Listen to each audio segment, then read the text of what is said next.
Bonjour, professeur Kodjo Laurent Edioblem, maître de conférence en économie internationale et mondialisation à l'Université de Lomé.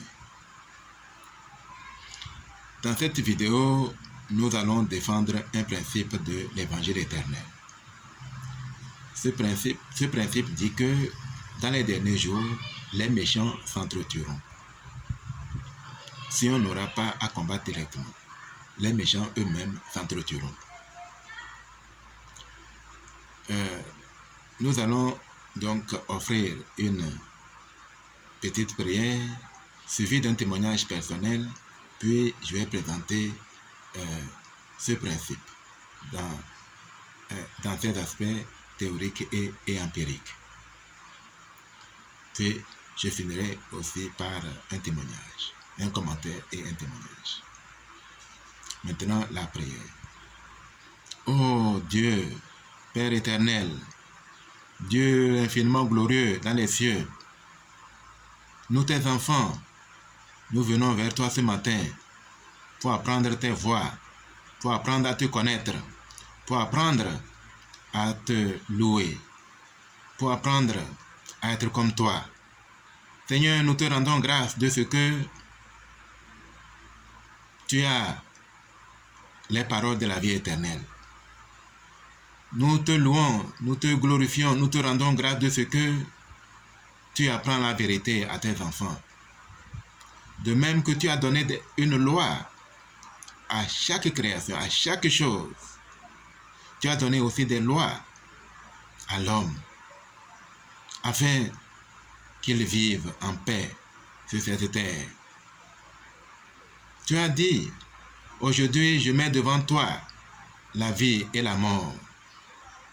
Je te conseille de choisir la vie et de vivre. Père Saint, nous prions afin que tu nous fasses prendre conscience de la valeur de la vérité, afin que nous puissions grandir pour toi, afin que nous puissions te ressembler et te connaître parfaitement. Père éternel, maintenant, déverse ton Esprit Saint sur nous, afin que nous puissions comprendre réellement ce principe. Nous prions afin que tu nous élèves, que tu nous donnes toute la force, toute l'énergie dont nous avons besoin pour enseigner correctement ce principe. C'est là notre humble prière, Seigneur, au nom sacré de ton Fils unique Jésus-Christ. Amen.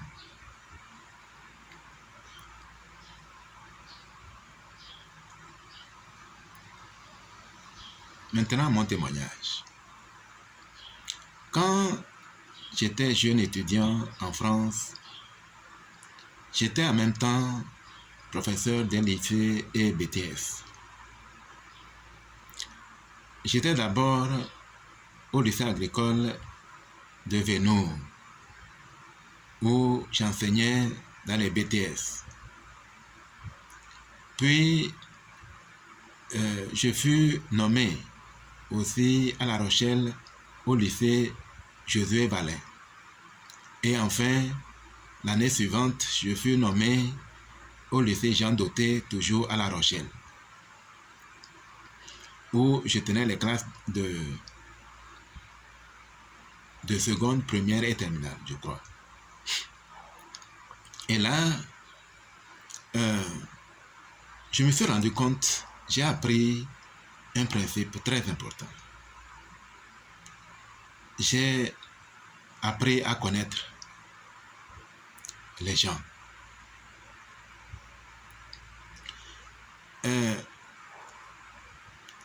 Alors que une dame enseignait une classe, nous remarquions que quand vous rentrez à son heure à la salle des professeurs, elle est assise là en train de pleurer.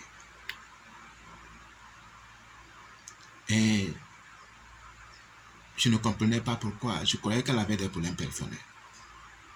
Puis le proviseur m'appela pour me dire de prendre sa classe. Puis, je suis rentré dans la classe. Et j'ai fait, après l'introduction et les présentations, j'ai posé la question aux élèves.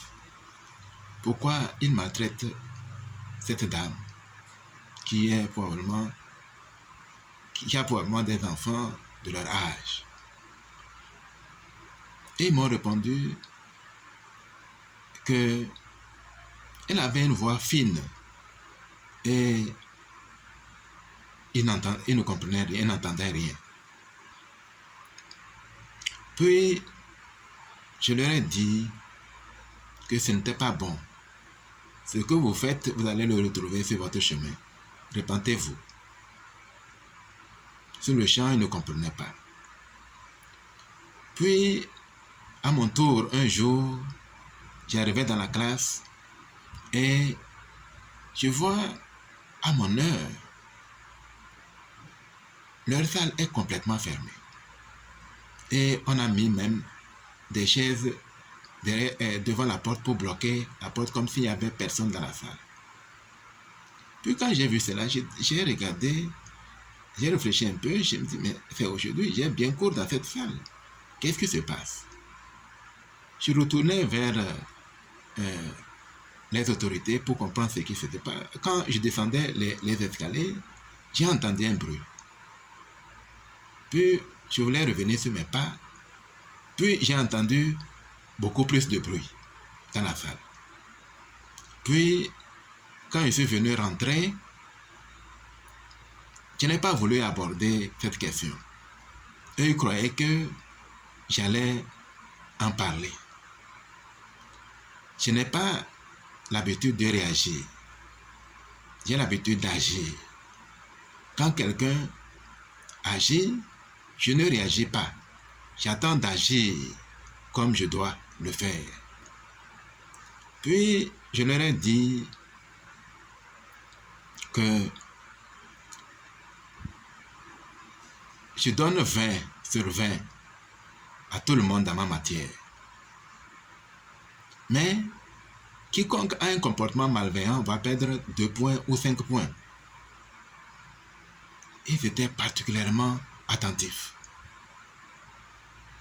Et j'ai commencé le cours. Quand j'ai commencé le cours,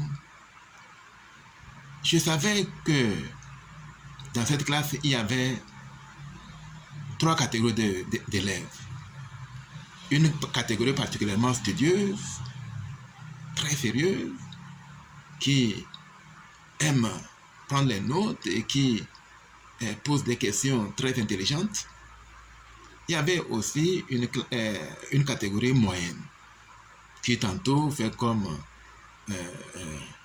des voyous, tantôt comme des élèves attentifs et studieux. Il y avait une 3e catégorie qui était composée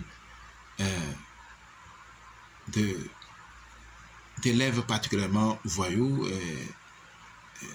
qui troublaient constamment la classe. Puis, voulant réellement connaître ces 3 catégories, pendant que j'écrivais au tableau, il y a un des élèves qui a commencé à me provoquer, de sorte que je puisse réagir, comme je n'ai pas réagi à ce qu'ils ont fait premièrement. Quand j'écris, il y a quelqu'un dans la classe qui pointe une torche là où je suis en train d'écrire. Et ça troublait la classe. Et il croyait que j'allais me retourner pour voir ce qui se passait et qui faisait cela. Et j'ai commencé à écrire là où personne ne peut voir. Je diminuais même l'intensité de la craie. Et les gens ne voyaient rien. Et soudain, ils ont commencé à se plaindre qu'ils ne voient pas bien ce que j'écris. J'ai dit, mais vous devez adopter des comportements exemplaires. si vous voulez bien voir. Chaque fois qu'il parle, je diminue le ton. Ils n'entendent rien. Mais ceux qui étaient studieux étaient dérangés. Et ils ont commencé à dénoncer les autres. Et ainsi de suite. Et je surprenais toujours ceux qui étaient turbulents. Et je le faisais des -2, -5 en fonction de la gravité de leurs actes. Puis, à la fin du trimestre, je me suis rendu compte que ceux qui étaient turbulents ont tous perdu leurs 20 points. Ceux qui étaient moyens, à certains restaient 5 points, à d'autres 10 points, d'autres même jusqu'à 12 points. Et ceux qui étaient particulièrement studieux n'ont perdu aucun point. Et j'ai fait le bilan et je suis parti avec. Et vint le conseil de classe.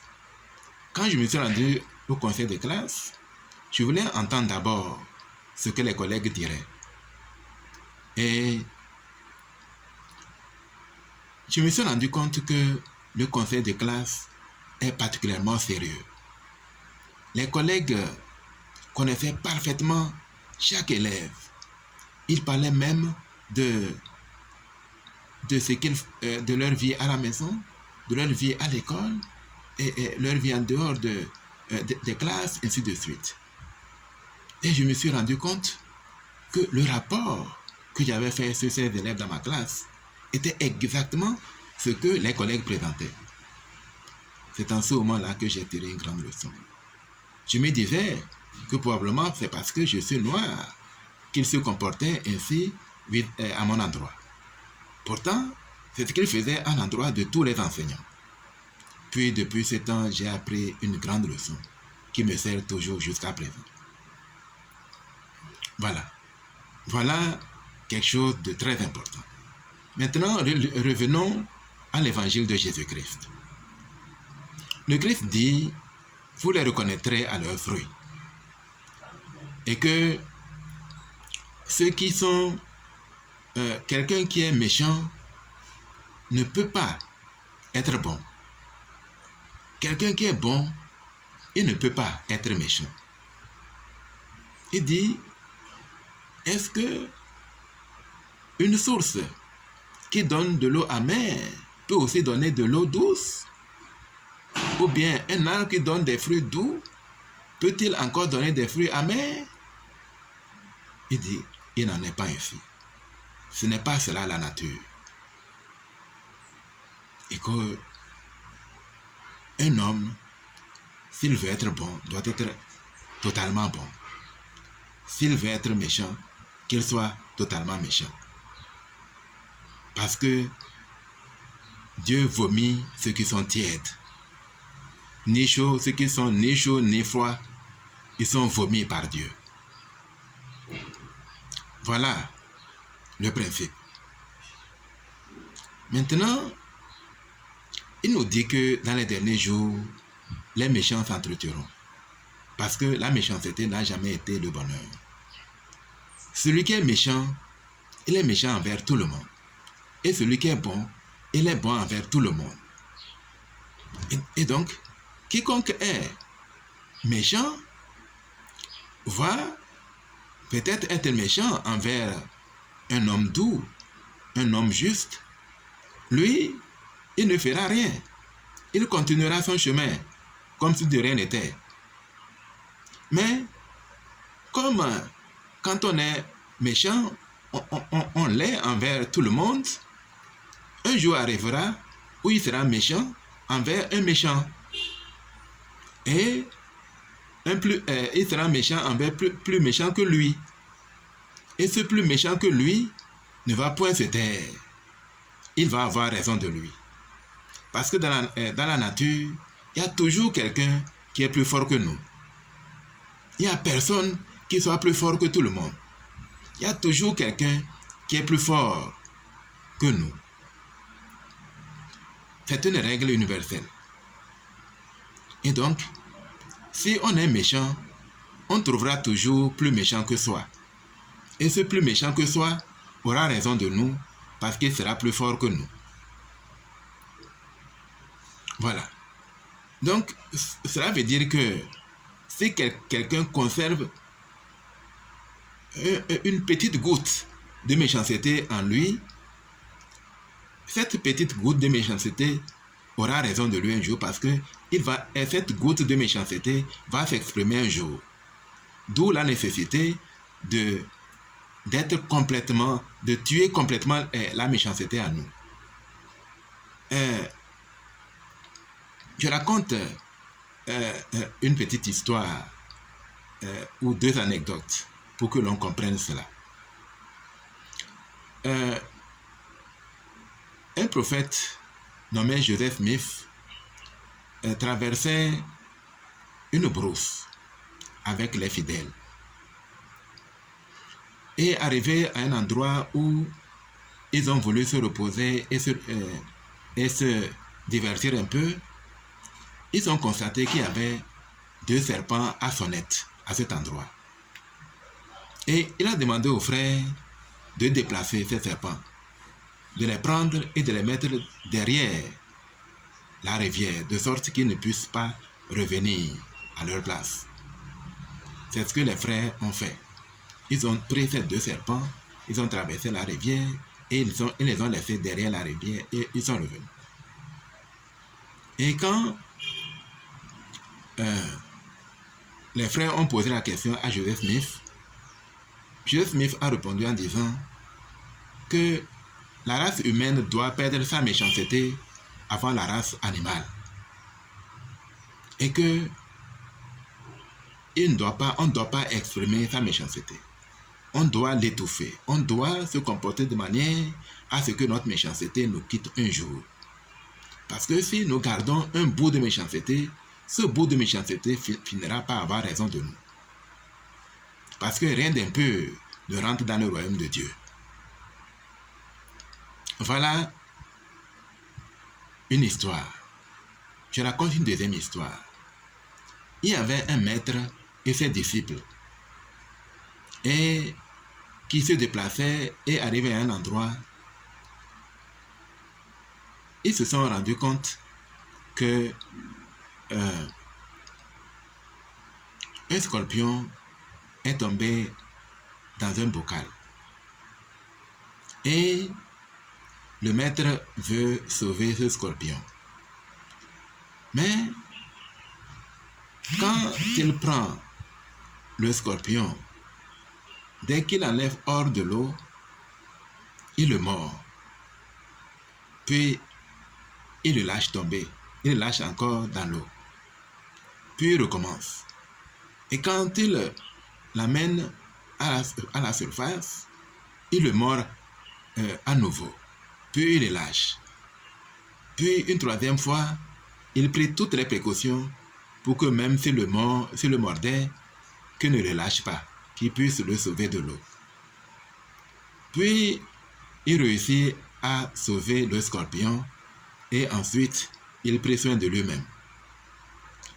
Plus tard, ses disciples lui ont posé la question de savoir pourquoi il a fait cette expérience. Et le maître leur a expliqué que la nature du scorpion, c'est de mordre.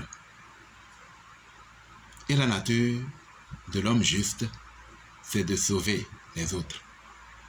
S'il se mettait à tuer le scorpion, il aurait épousé la nature du scorpion, alors que sa nature est une nature de justice.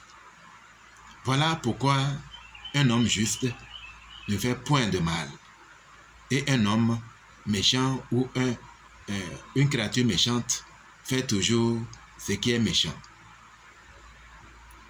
Voilà une leçon importante. Je vais maintenant raconter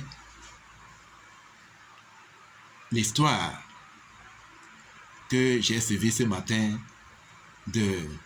concernant la vie du président Laurent Gbagbo et du ministre Charles Blé Goudé de la Côte d'Ivoire quand ils étaient à la CPI.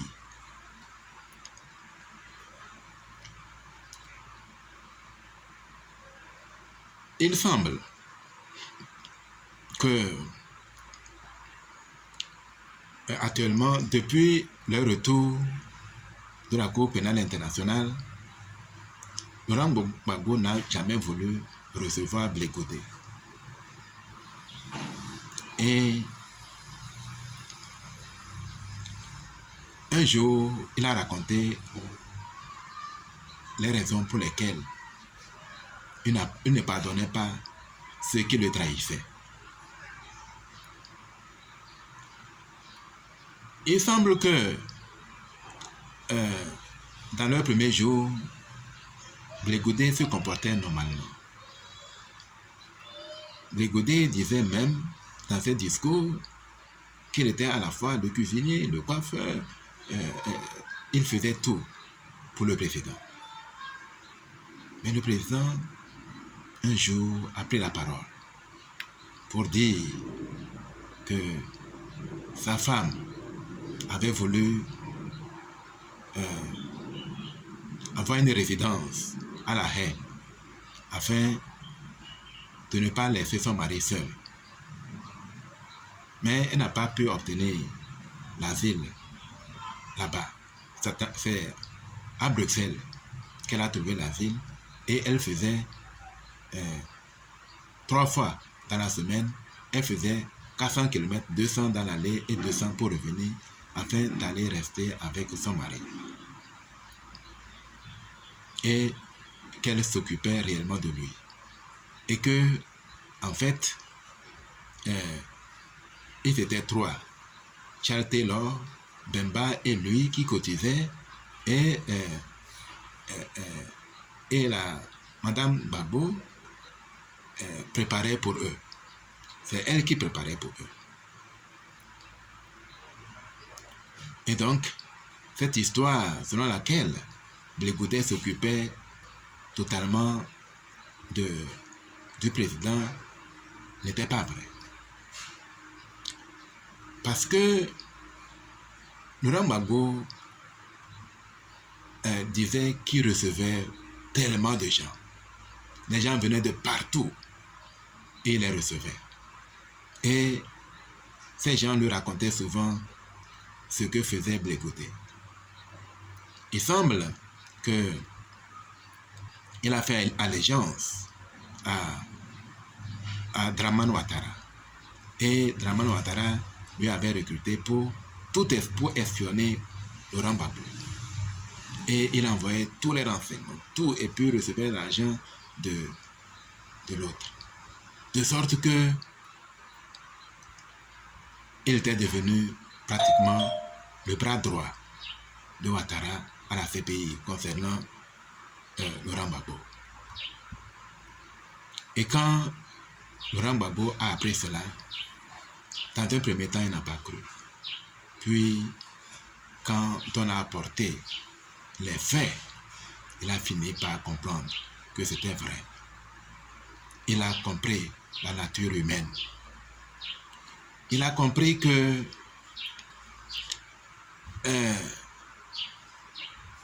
quand il était président, ceux qui étaient autour de lui, il y avait aussi 3 catégories de personnes. Il y avait la catégorie des gens qui étaient justes, qui étaient des gens sincères, sur qui ils pouvaient compter. Et il y avait aussi d'autres qui étaient des mauvais, des voyous même.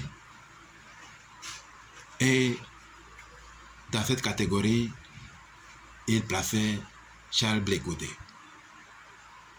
Parce que Charles Blé Goudé faisait les basses besognes. Tout ce qui était mauvais, il était prêt à le faire. Il savait très bien que Blé Goudé avait été confondu de tricherie à l'université. Parce qu'il voulait avoir une licence d'anglais, il avait triché et il avait été exclu. Laurent Gbagbo le savait très bien, mais il a recueilli. Voilà la nature humaine. Il est vrai que les hommes changent. Les hommes peuvent changer. Mais s'ils ont changé, nous pouvons le remarquer. Si nous n'avons pas vu une conversion spectaculaire d'un ami, s'ils demeurent tels qu'ils sont, ils n'ont pas rejoint une église ou quoi que ce soit de ce genre, le changement humain est limité. Mais le changement fondé sur l'évangile de Jésus-Christ est particulièrement puissant. On peut réellement changer et abandonner sa mauvaise vie et connaître un grand changement de cœur. Mais cela reste limité tant qu'on n'a pas, on ne s'est pas converti à l'évangile de Jésus-Christ, parce que l'expiation infinie de Jésus-Christ peut libérer quiconque de cet art. Quiconque exerce la foi en Jésus-Christ et se repent sincèrement de ses péchés peut recouvrer, peut atteindre le niveau de justice et peut faire du bien. Voilà, donc Laurent Gbagbo a tiré la leçon que si vous avez des amis qui sont méchants envers les autres, sachez qu'un jour ou l'autre, ils vous le rendront. Ils seront méchants envers vous, car c'est leur nature. Quiconque est méchant pour tout le monde. Même s'il n'est pas encore méchant, il n'a pas encore exprimé sa méchanceté à votre endroit, c'est parce que l'occasion ne s'est pas encore présentée. Quand l'occasion se présentera, il vous montrera son vrai visage. Voilà la nature humaine. Donc, effectivement, dans les derniers jours, les méchants s'entretueront. Nous avons vu ce principe-là s'appliquer partout. La toute première expérience à voir dans ce domaine-là, que les méchants s'entretueront, est de voir ceux qui apprennent la guerre. Ceux qui apprennent la guerre, ce sont les militaires, ceux qui font la guerre. Si on apprend la guerre, on a l'esprit de guerre. Donc tout ce qu'on appelle policiers, gendarmes, militaires, sont destinés à la guerre, sont destinés à agir par la force. Et comme l'acte qu'on pose, quel que soit le motif, quelqu'un peut nous envoyer faire cela, mais c'est notre âme qui enregistre le mal qu'on a fait. Ce n'est pas celui qui nous a envoyé qui va enregistrer ce mal dans son âme, mais celui qui nous a envoyé va l'enregistrer également. Le magnétoscope, quand il enregistre les bruits dans un environnement, il enregistre tout. Il ne fait pas de sélection. C'est ainsi qu'est notre âme. Elle enregistre tout ce que nous faisons. Si nous tuons, notre âme enregistre que nous avons tué. Si nous faisons du bien, notre âme enregistre que nous avons fait du bien, ainsi de suite, ainsi de suite.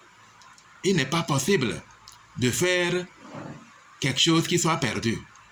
Un bienfait n'est jamais perdu, dit-on. Mais aussi, une méchanceté n'est jamais perdue. Elle nous rencontrera sur le chemin. Tous ceux qui ont appris le métier des armes meurent toujours par les armes.